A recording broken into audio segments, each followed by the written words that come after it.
ఎన్నికల budget special డిబేట్కు స్వాగతం. ఇప్పటివరకు ఉన్నటువంటి అప్డేట్స్ కనుక ఒకసారి పరిశీలించినట్లయితే బడ్జెట్కి సంబంధించి కాసేపట్లో కేంద్ర ఆర్థిక మంత్రి నిర్మలా సీతారామన్ సార్వత్రిక ఎన్నికల ముందు చివరి బడ్జెట్ను ప్రవేశపెట్టనున్నారు. దేశ ప్రజల్లో నిర్మలమ్మ చెప్పే పద్దుల లెక్కలు ఎలా ఉండనున్నాయి అనే ఉత్కంఠ అయితే సర్వత్రా నెలకొంది. పేదలు, మధ్యతరగతులు ఆశలు నెరవేరేలా, వ్యాపార వర్గాలకు అనుకూలంగా ఈ బడ్జెట్ ఉండబునుంది అనే అంచనాలతో అంతా ఎదురు చూస్తున్న తరుణంలో మరికొన్ని గంటల్లోనే బడ్జెట్ను ప్రవేశపెట్టనున్నారు కేంద్ర మంత్రి నిర్మలా సీతారామన్.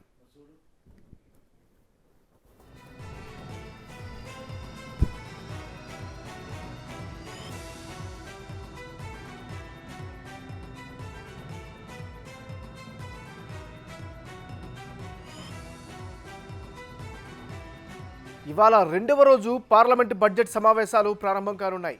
భారీ అంచనాల మధ్య 2024-2025కు గాను తాత్కాలిక బడ్జెట్ ప్రవేశపెట్టనున్నారు నిర్మలమ్మ. త్వరలో సార్వత్రిక ఎన్నికలు జరగనున్న నేపథ్యంలోనే పూర్తిస్థాయి బడ్జెట్ కాకుండా తాత్కాలిక బడ్జెట్ను ప్రవేశపెడుతోంది కేంద్రం. ఎన్నికల తర్వాత పూర్తిస్థాయి బడ్జెట్ను ప్రవేశపెట్టనుంది. కాగా మోదీ రెండవసారి పాలనలో ఆఖరి పద్దును సభ ముందు ఉంచనున్నారు నిర్మలా సీతారామన్. ముచ్చటగా మూడోసారి అధికార పగ్గాలు జిక్కించుకునేందుకు అన్ని వర్గాల ప్రజలతో పాటు రైతులు, మహిళలను ప్రసన్నం చేసుకునేలా ఈ బడ్జెట్ రూపకల్పన జరిగింది అన్న అంచనాలు కనిపిస్తున్నాయి.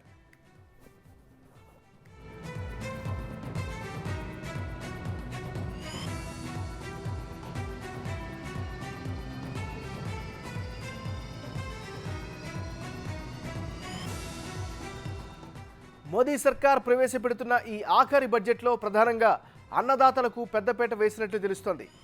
పీఎం కిసాన్ పథకం కింద రైతులకు ఏటా అందిస్తున్న పెట్టుబడి సాయం మొత్తాన్ని ఇప్పుడున్న 6,000 రూపాయల నుంచి 9,000కు పెంచొచ్చు అన్న ప్రచారం జోరుగా సాగుతుండడంతో రైతన్నలు పద్దుల కోసం ఎదురు చూస్తున్నారు. మరోపక్క ఆయుష్మాన్ భారత్ కింద ప్రస్తుతం ఉన్న 5 లక్షల ఆరోగ్య బీమా కవరేజ్ని రెట్టింపు చేస్తూ 10 లక్షలకు పెంచే అవకాశం ఉన్నట్లు తెలుస్తోంది. సూర్యోదయ యోజన కింద 1 కోటి ఇళ్లపై రూఫ్ టాప్ సోలార్ ప్యానెళ్లను ఏర్పాటు చేయాలి అన్న యోచనలో కేంద్ర ప్రభుత్వం కనిపిస్తోంది.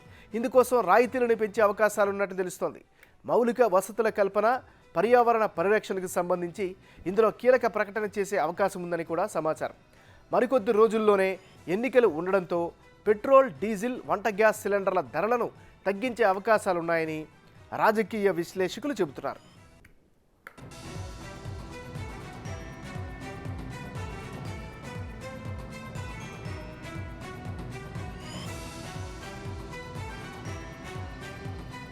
ఇదిలా ఉంటే ఈసారి నిర్మలమ్మ ప్రవేశపెట్టే ఓటాన్ బడ్జెట్తో ఆర్థిక మంత్రిగా ఆమె సరికొత్త రికార్డులను సృష్టించనున్నారు. ఇవాళ వరుసగా 6వసారి పద్దులను ప్రవేశపెట్టడంతో 2019 జూలై నుంచి వరుసగా 5 సంవత్సరాలు దేశానికి పూర్తిస్థాయి బడ్జెట్ను అందించిన మహిళా ఆర్థిక మంత్రిగా నిర్మలా సీతారామన్ రికార్డుల్లోకి ఎక్కనున్నారు. అదేవిధంగా మాజీ ప్రధాని మొరార్జీ దేశాయ్ రికార్డును సమం చేయనున్నారు నిర్మల. మొరార్జీ దేశాయ్ ఆర్థిక మంత్రిగా 1959 నుంచి 64 మధ్య 5 వార్షిక బడ్జెట్లు, ఒక మధ్యంతర బడ్జెట్ను ప్రవేశపెట్టారు.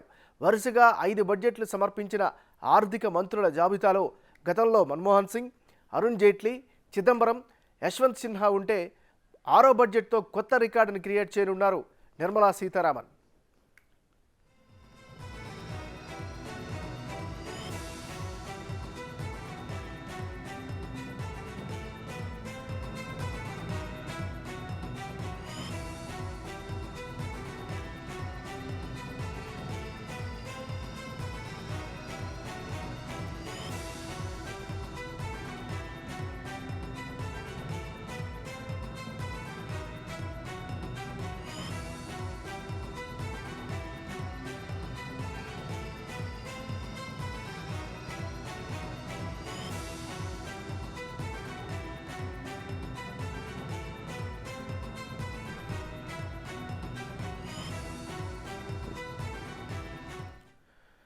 ఇవాళ కేంద్రం ప్రవేశపెట్టబోయే బడ్జెట్పై డాక్టర్ బిఆర్ అంబేద్కర్ విశ్వవిద్యాలయం మాజీ వైస్ ఛాన్సలర్ లజపతి రాయ్ కీలక వ్యాఖ్యలు చేశారు. రైతులు, నిరుద్యోగులపై ఎక్కువ దృష్టి పెట్టాలని ఆయన సూచించారు.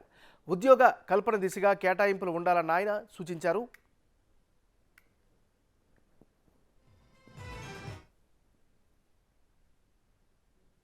దేశంలో ఉన్నటువంటి యూత్ కానీ, ఎందుకంటే భారతదేశంలో మనకి ఈరోజు జనాభా డివిడెండ్ అంటున్నాం, పాపులేషన్ డివిడెండ్ అంటారు. అంటే జనాభాలో ఎక్కువ యూత్ ఎక్కువగా ఉన్నారు. 140 కోట్ల జనాభాలో మోర్ దాన్ 50%, 60% మనకి యూత్ ఎక్కువగా ఉన్నారు. మరి యూత్ ఆస్పిరేషన్స్ తగ్గట్టుగా కూడా బడ్జెట్ అలొకేషన్స్ అంటూ జరగాలి. వాళ్ళకి సంబంధించినటువంటి స్కిల్ డెవలప్మెంట్ కానీ, వాళ్ళ నైపుణ్యాల అభివృద్ధికి సంబంధించి కానీ, మరి వాళ్ళకి ఉద్యోగాలు క్రియేషన్ అంటే ఎంప్లాయ్మెంట్ ఆపర్చునిటీస్ క్రియేట్ చేయడంలో కానీ, ఉపాధి అవకాశాలు పెంచడంలో కానీ ఈ బడ్జెట్ నుంచి ఎంతో ఆశిస్తున్నారు ప్రజలందరూ కూడాను. మరి దీనికి సంబంధించి కూడా మరి ఈ బడ్జెట్లో అలొకేషన్స్ జరుగుతాయని ఆశిస్తున్నాం. మరి ఫార్మర్స్ దేశంలో ద్రవ్యోల్బణం పెరుగుతోందని, దీంతో నిత్యావసర వస్తువుల ధరలు పెరుగుతున్నాయని లజపతి రాయ్ అన్నారు. కాబట్టి ఉద్యోగులకు జీతాలపై ట్యాక్సులు తగ్గిస్తే మధ్యతరగతి ప్రజలకు ఉపశమనం లభిస్తుందని చెప్పారు.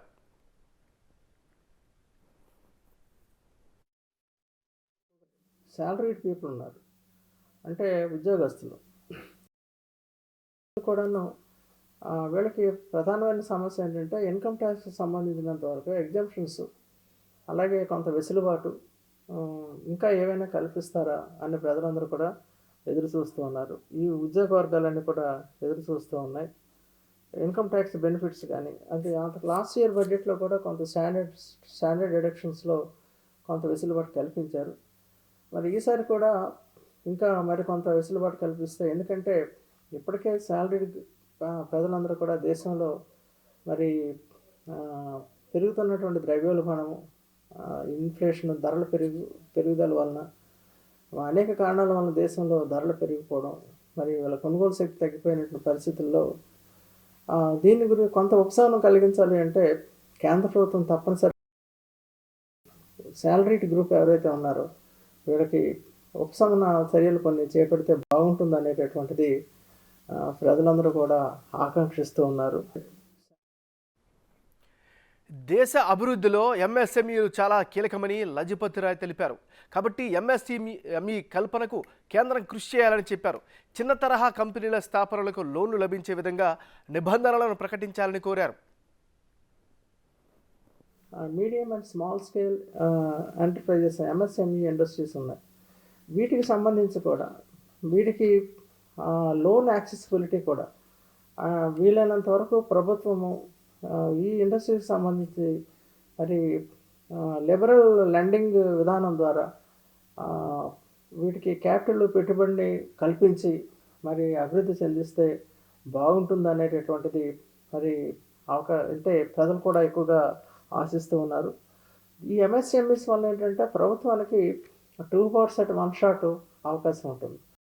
ఒక పక్క ఇండస్ట్రీస్, జీడిపి, దేశంలో స్థూల ఉత్పత్తులు పెరగడంతో పాటు ఎక్కువ మందికి ఉపాధి అవకాశాలు, ఇందాక ఏదైతే మనం చెప్పుకున్నామో టెక్నోక్రాట్స్, ఈ సాంకేతికపరమైన పరిజ్ఞానం ఉన్నటువంటి గ్రాడ్యుయేట్స్ ఎక్కువగా అవుతున్నటువంటి ఈ కాలంలో మరి మనం వీళ్ళందరికీ కూడా అవకాశాలు కల్పించడానికి ఎంఎస్ఎంఈస్ ద్వారా అవకాశాలు ఉంటాయని ఇక్కడ మనం భావించాలి. అలాగే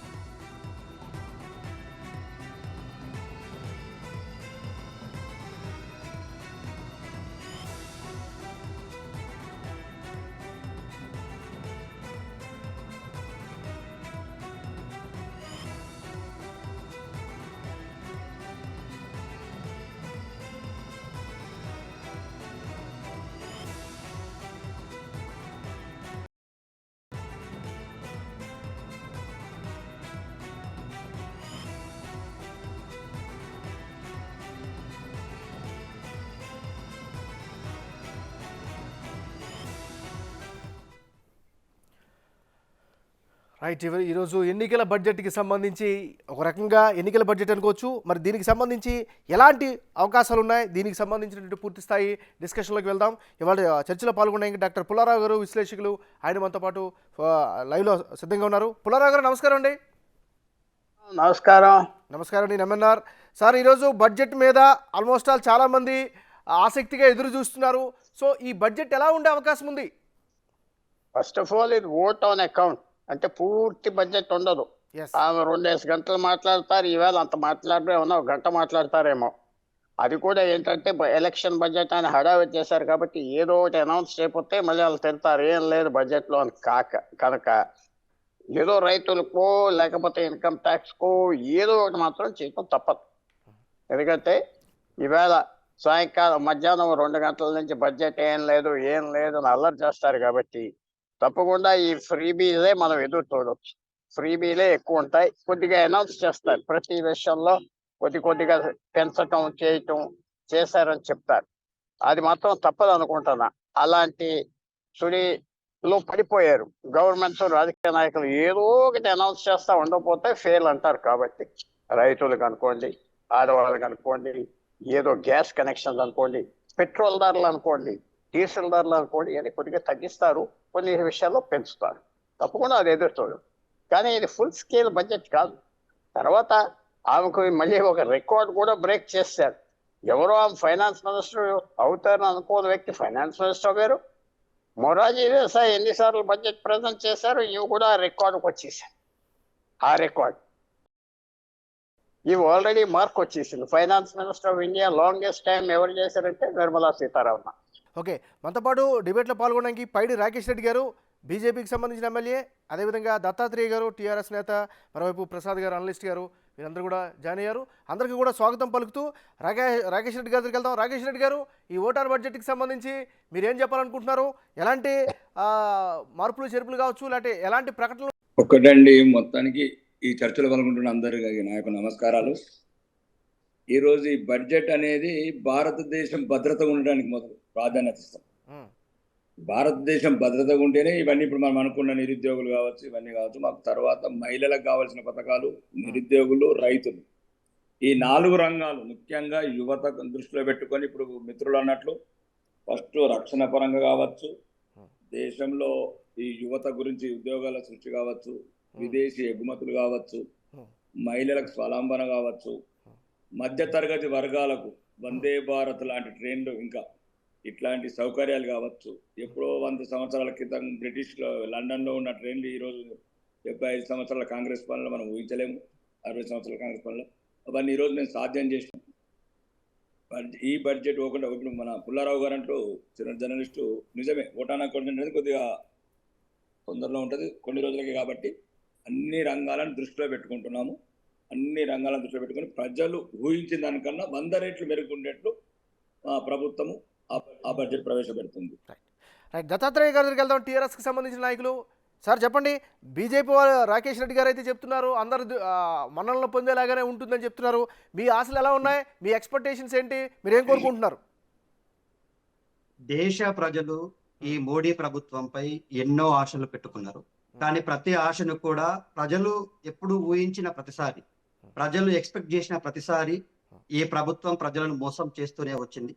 ఇప్పుడు కూడా మనం గతంలో చూసాం, ప్రతి పౌరుడి ఖాతాలో నల్లధనాన్ని తీసుకొచ్చి 15 లక్షలు ఇస్తామన్నారు, నిరుద్యోగులకు 2 కోట్ల ఉద్యోగాలు ఇస్తామన్నారు. సో బడ్జెట్ అనేటువంటిది సమీకరించే క్రమంలో ఇప్పుడు 2024 వార్ ఉంది. సాధారణ జనరల్ ఎలక్షన్స్ ఉన్నాయి కాబట్టి మళ్ళీ అధికారాన్ని చేజిక్కించుకోవడం కోసం, ప్రజలను మభ్యపెట్టడం కోసం, ప్రజలకు తాయిలాలు ఇచ్చేటువంటి బడ్జెటే ఉంటుంది తప్ప ప్రజలకు శాశ్వతమైనటువంటి పరిష్కారాలను చూపే బడ్జెట్ గా మాత్రం మేము ఊహించట్లేదు. ఇంకోటి ఏంటంటే, ఇవాళ అంతర్జాతీయ స్థాయిలో ఉన్నటువంటి క్రూడ్ ఆయిల్ ఒప్పందాల ప్రకారం భారతదేశంలో ఉన్నటువంటి పెట్రోల్, డీజిల్ లాంటి అంశం ఈ ప్రభుత్వం ఈ రోజు కూడా చొరవ తీసుకొని ప్రజలకు న్యాయం చేసి తక్కువ ధరకే పెట్రోల్, డీజిల్ అందించిన దాఖలాలు మనం చూడలేదు. సో ఈ పెట్రోల్, డీజిల్ అగ్రిమెంట్స్ అన్ని కూడా కేవలం వాళ్ళ ప్రభుత్వానికి ఆర్థిక సహాయం చేస్తున్నటువంటి ఆర్థిక పెట్టుబడిదారులైనటువంటి గుజరాతీ పెట్టుబడిదారులైనటువంటి ఆదాని, అంబానీలకు. దత్తాత్రేయ గారు, 4.5 సంవత్సరాలు అయిపోయింది, 5వ సంవత్సరంలోకి వచ్చేసాం కాబట్టి ఇందులో పుల్లారావు గారు అన్నట్టుగా ఇది పూర్తి స్థాయి బడ్జెట్ కాదు కాబట్టి, ఓటాన్ బడ్జెట్ కాబట్టి ఎలాంటి తాయిలాలు ఇచ్చే అవకాశం ఉంది? ఎందుకంటే ఎన్నికలకు ముందు వెళ్తున్నారు కదా. మరి అండి, ఇప్పుడు నేను చెప్తుంది అదే. దేశంలో ఉన్నటువంటి ప్రజలను తాత్కాలికంగా ఓటు బ్యాంకు పాలిటిక్స్ చేయడం కోసం మభ్యపెట్టి మన్నన పొంది ఓటేయించుకొని మళ్ళీ అధికారంలోకి రావడం కోసం తీసుకొచ్చిన బడ్జెటే తప్ప పూర్తి స్థాయి పరిష్కార మార్గాలు చెప్పే బడ్జెట్ గా ఇది ఉండదు. రెండో విషయం ఏంటంటే, బడ్జెట్ అనేటువంటిది ముఖ్యంగా యువకులకు కావచ్చు, ఇంతకుముందు పైడి రాకేష్ రెడ్డి గారు చెప్తా ఉన్నారు, యువకులని, మహిళలని, తర్వాత మిగతా రంగాల్లో ఉన్నటువంటి వాళ్ళందరినీ కూడా మభ్య పెడతామని చెప్తున్నారు. అవన్నీ కూడా కేవలం మాటలకు పరిమితం చేసి వ్యాపారవేత్తలు ఎవరైతే ఉన్నారో ఈ దేశంలో ఉన్నటువంటి వ్యాపారవేత్తల ప్రభుత్వం ఇది. వ్యాపారవేత్తలకు వెన్నుదండుగా ఉండే ప్రభుత్వం, వ్యాపారవేత్తలను కాపాడుకునే ప్రభుత్వం కాబట్టి వారి మన్నన పొందిన విధంగానే ఉంటది బడ్జెట్ తప్ప సాధారణ పౌరుడికి మేలు చేసే బడ్జెట్ మాత్రం కాదు అనేటువంటిది మా బీఆర్ఎస్ పార్టీ తరఫున నేను స్పష్టంగా చెప్పదలుచుకున్నానండి. ఒకటి సో మాట్లాడచ్చు ఇప్పుడు? సరే, మాట్లాడచ్చా? ఒక్క నిమిషం మాట్లాడచ్చా అండి? రైట్ సార్, చెప్పండి ప్లీజ్. ఇప్పుడు ఒకటండి, బడ్జెటే కాదు, ఈ రోజు రైతు ప్రభుత్వం ఏదైనా ఉందంటే యూరియా మీద సబ్సిడీ కావచ్చు, లేకపోతే కిసాన్ సమాన్ యోజన కావచ్చు, ప్రధానమంత్రి ఆవాస్ యోజన కావచ్చు, మహిళలకు ఉజ్వల కనెక్షన్స్ కావచ్చు, ఇవన్నీ కోట్లాది కొద్ది ఇల్లు కావచ్చు, ఇవన్నీ పేదల మహిళల ప్రభుత్వం అండి. రెండోది, ఇప్పుడు మిత్రుడు అన్నట్లు 15 లక్షల కోట్లు కాదు, సుమారు కాంగ్రెస్ ప్రభుత్వం అప్పులు చేసి ఎన్పి అకౌంట్ అని 14 లక్షలు రికవరీ చేసినాం ఇండియాలో. ఎవరెవరైతే దోసుకున్నారో ఈ దేశాన్ని, బ్యాంకులను అడ్డు పెట్టుకొని, కాంగ్రెస్ ప్రభుత్వాన్ని అడ్డు పెట్టుకొని 60 ఏళ్ళు అన్ని రికవరీ చేసి ఆ డబ్బులతోనే అండి ఈరోజు భారత రక్షణ రంగాన్ని బలిష్టంగా తయారు చేశాము. భద్రత పరంగా రాకేష్ రెడ్డి గారు చిన్న సబ్మిషన్, చిన్న సబ్మిషన్. ఇప్పుడు ఈరోజు రక్షణ రంగం కావచ్చు, లేకపోతే రహదారులు కావచ్చు, ఇట్లాంటివన్నీ చేస్తున్నారని మీరు చెప్తూ ఉన్నారు. సరే, కానీ సామాన్యుడికి ఉపయోగపడేటటువంటి ధరల నియంత్రణ కావచ్చు, పెట్రోల్ డీజిల్ కి సంబంధించిన పెంపు కావచ్చు, వీటి పట్ల మాత్రం చాలా వర్గాల్లో అసంతృప్తి ఉంది. దాన్ని ఏమైనా అడ్రస్ చేసే అవకాశం ఉందా ఈసారి? అదాని కట్టమా, అంబానీ కట్టమా, జంగారెడ్డి గూడెంలో అంకయ్య చౌదరి కట్టం, అంకయ్య ఘట్టం, లింగయ్య ఘట్టం, తెలంగాణలో ఉన్న లింగనల ఘట్టం, ప్రధానమంత్రి ఆవాస్ యోజన ఆదాని అంబానీల కట్టలేదు. 9 కోట్ల గ్యాస్ కనెక్షన్లు కానీ, ఇండిపెండెంట్ మహిళలకు కానీ ఈ రోజు అన్ని ఒకటండి. దేశాన్ని సామలమయం చేసిన పార్టీ అది బీఆర్ఎస్. దాన్ని చెప్పకూడదు. ప్రభుత్వం అధికారంలోకి వచ్చిన తర్వాత మోడీ దయచేసి కనుమరుగే పార్టీ ప్రతిసారి కూడా దానికి ఇంపార్టెన్స్ ఇవ్వకండి. వాళ్ళు ఇంకా 1-2 సీట్లతో త్వరలో ముహూర్తం పెట్టే రకంగా ఉన్నారు అందరూ. మందా జగన్నాథం గారు కాంగ్రెస్ పార్టీకి సంబంధించిన నాయకులు, మాజీ ఎంపీ, ఆయన పాల్గొంటున్నారు, జాయిన్ అయ్యారు. జగన్నాథ్ గారు నమస్కారం అండి. మందా జగన్నాథ్ గారు నమస్కారం అండి. సార్ నమస్కారం, గుడ్ మార్నింగ్ సార్. చెప్పండి, మరి కాసేపట్లో ఓటాన్ బడ్జెట్ ప్రారంభం కాబోతుంది. సో దీన్ని మీరు ఎలా చూస్తున్నారు? మీకు ఎలాంటి ఎక్స్పెక్టేషన్స్ ఉన్నాయి అంటే ఏం చెప్తారు? ఫుల్ బడ్జెట్ ప్రజెంట్ చేస్తే వివిధ రంగాలకు సంబంధించిన వివిధ ఆర్గనైజ్ సంబంధించిన వాటి గురించి లేదా ఫుల్ బడ్జెట్లో విశదీకరిస్తారు. దీంట్లో ఏంటంటే ఓటాన్ అకౌంట్ అంటే ఈ 3 నెలలు గవర్నమెంట్ ఎన్నికలు అయిన దాకా మాత్రమే దీనికి బడ్జెట్ అలొకేట్ చేయించుకుంటారు. ఆ తర్వాత ఫుల్ ఫ్లెడ్జ్డ్ బడ్జెట్ లేదా ప్రవేశపెడతారు వచ్చిన గవర్నమెంట్ ఏదైనా కానీ. కరెక్ట్. ఏదైనా ఉండని, ఏది ఇప్పుడు బీజేపీ లేదా కాంగ్రెస్ రాని ఎవరైనా, అది అనమాట పరిస్థితి. కాబట్టి దీంట్లో అయితే ఇంతవరకు బీజేపీ బడ్జెట్లు ఇన్ని ప్రవేశపెట్టే అవన్నీ ప్రో కార్పొరేట్ టైప్ పెట్టి ఉన్నాయి, కానీ సామాన్య ప్రజానీకానికి అవసరమైన విధంగా ఎన్నడూ వాళ్ళు ఫుల్ లెంత్ బడ్జెట్ ప్రవేశపెట్టలేదు. ఇది ఓటాన్ బడ్జెటే కాబట్టి సాధారణంగా ఆ కార్పొరేట్ సెక్టర్కి పనికొచ్చే విధంగా ఉంటుందని తప్ప బీద ప్రజలకు వాళ్ళకి అటువంటివి కేవలం ఎన్నికలు గుర్తుపెట్టి కొన్నిటి ఏమైనా సోప్స్ ఇవ్వచ్చు చిన్న వాటి మీద, లేదా కానీ ఏంటంటే పెద్ద ఎత్తున ఆశాజనకమైన బడ్జెట్ వస్తుందని మాత్రం ఎక్స్పెక్ట్ చేయలేము. ఎందుకంటే వీళ్ళు అధికారంలో వచ్చినప్పుడు చూసినప్పుడు లేదా ఏమి బీదవాళ్ళుగానే ఉండిపోయినారు. ధనవంతులు ఇంకా ధనవంతులు అయిపోతే ప్రపంచ ధనవంతుల జాబితాలో పైకి ఎక్కిపోతూనే ఉన్నారు, కానీ వీళ్ళకి తగ్గట్లే. వీళ్ళు అంటే జగన్నాథ్ గారు ఒక విషయం చెప్పండి, అంటే ఇంకొక 2-3 నెలల్లో ఎన్నికలు వస్తున్నాయి కాబట్టి సో మీరు అన్నిటిగా కార్పొరేట్ సంస్థలకు కాకుండా కామన్ మ్యాన్ పాయింట్ ఆఫ్ వ్యూలో ఉండే అవకాశం ఏమైనా ఉందా? నేను చెప్పాను కదా ఇందాకనే, చిన్నవి ఏమన్నా లేదా, ప్రజలు చిన్న ప్రభలకు ఏముంటాయి వాళ్ళకు, ఈ గ్యాస్ మీదనో కెరోసిన్ మీదనో లేక పెట్రోలు డీజిల్ మీదనో కూరగాయలు ఏమి దైనిక అవసర వస్తువుల మీద ఉండే వాటి మీద ఆశిస్తారు వాళ్ళు. కాబట్టి ఏంటంటే వాటి మీద వీళ్ళు ఇన్సెంటివ్స్ ఇవ్వడం కానీ లేదా ట్యాక్సెస్ రద్దు చేయడం కానీ, కొన్నిటి మీద సామాన్య మానవుడికి అధిక భారం పడకుండా అట్లీస్ట్ 3-4 నెలలు ట్యాక్స్ల భారం పడకుండా చూసుకోవడానికి ప్రయత్నం అయితే తప్పకుండా చేస్తారు. ఎందుకంటే ఈ మధ్యకాలంలో చూసాం మనం కొన్ని ఇన్సెంటివ్స్ గతంలో అసెంబ్లీ ఎన్నికలప్పుడు ఊహించని విధంగా లేదా సామాన్య ప్రజానీకానికి రిలీఫ్ కలిగించారు. ఆల్రెడీ గ్యాస్ మీద తగ్గిస్తామంటున్నారు, డీజిల్ మీద తగ్గిస్తామంటారు, పెట్రోల్ మీద తగ్గిస్తామంటా ఉన్నారు. సో ఇటువంటి ఇవ్వడానికి ఆస్కారం ఉంది.